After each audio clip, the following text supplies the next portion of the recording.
रमता राम जपो रे प्राणी, अब तो सुन ले राम कहानी।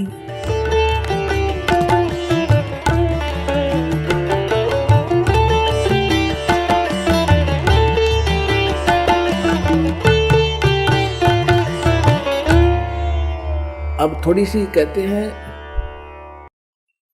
अब रामानंद जी के बारे में बताया वो कौन थे, कैसे थे।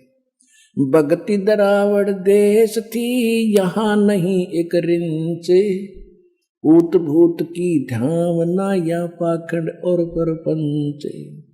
रामानंद आनंद में काशी नगर मंझारे, देश दरावड़ छोड़ कर वो आए पूरी विचार।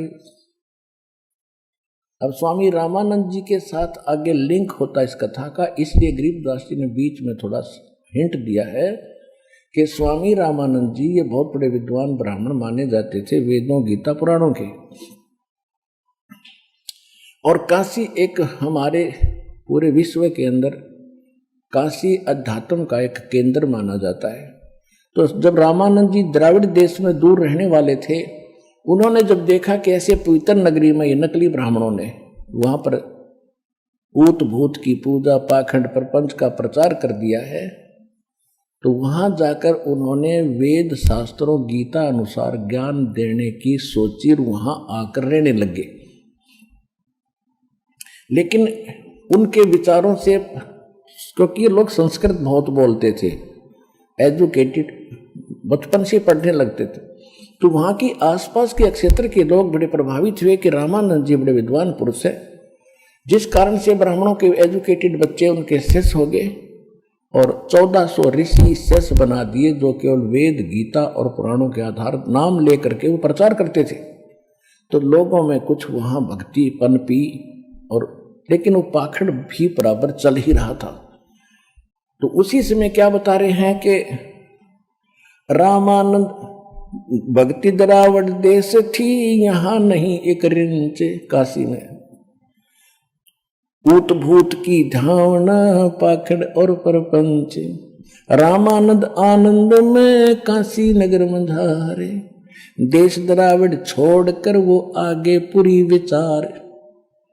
काशी में आगे ये विचार करके योग युक्त प्राणायाम कर जीता सकल शरीर, त्रिवेणी के घाट में वो अटक रहे बलबीर। बचपन से ही ब्रह्मचारी थे स्वामी रामानंद जी, और योग साधना आदि करके मेडिटेशन करके उसने अपने आप को मान रखा था कि मैंने बहुत बड़ी उपलब्धि कर ली है, अपने शरीर को साध लिया है। योग युक्त प्राणायाम कर जीता सकल शरीर, लेकिन त्रिवेणी के घाट पर वो अटक रहे बलबीर।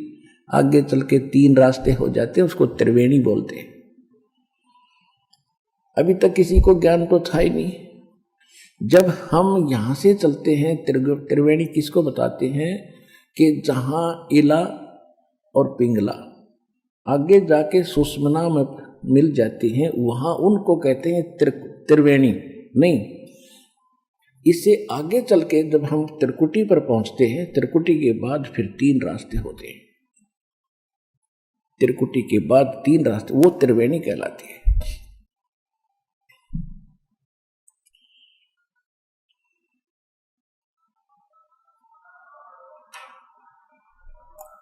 योग प्राणायाम कर जीता सकल शरीर, त्रिवेणी के घाट में वो अटक रहे बलबीर। तीर्थ व्रत एकादशी और गंगोदक स्नाने, पूजा विधि विधान से सर्व कला सुरज्ञान। करे मानसी सेव नित्य आत्म तत्का ध्यान, छठ पूजा आरंभ गति धूप दीप बंधान। 1400 चेले किए काशी नगर मंझारे, 4 संप्रदा चलत हैं और 52 दरबारे।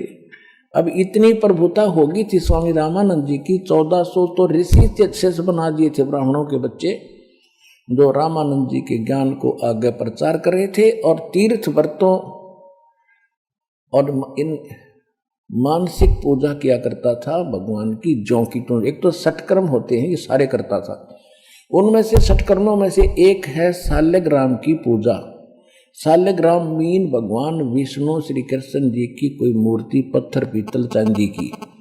उसको क्या करते हैं ये कि सब पहले उनको सब वस्त्रों से सुसज्जित करते हैं, जैसे धोती है, एक परना है शंकर भगवान विष्णु भगवान का, फिर मुकुट है और गले में एक मनके की माला यानी कंठी तुलसी की माला डालते हैं, एक बैजंती माला भी बनाते हैं उनके लिए।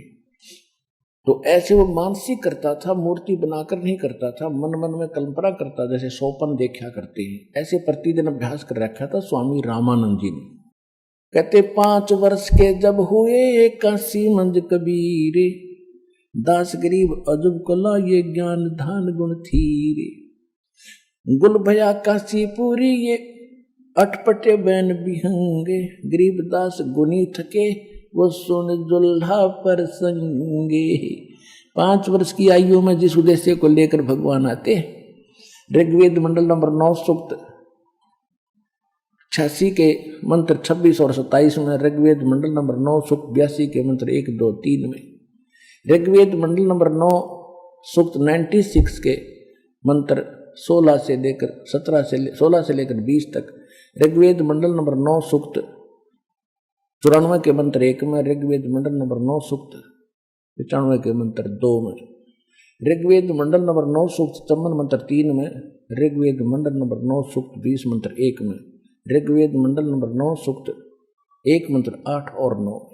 ये कंप्लीट ज्ञान है इस परमपिता कबीर भगवान का कि वो कबीर देव कबीर साहब सतलोक में रहते, राजा के समान देखने में राजा की तरह बैठे सिंहासन पर, ऊपर सिर पे मुकुट है, और वहां से गति करके आते हैं, अच्छी आत्माओं को मिलते हैं, 3 प्रकार से लीला करते हैं। एक रूप में वहां रहते हैं, जब दूसरे यहाँ आते हैं तो कभी प्रत्येक युग में एक शिशु रूप धारण करके एक लीला करते हैं, जिसको निसंतान दंपति उठा ले जाते हैं।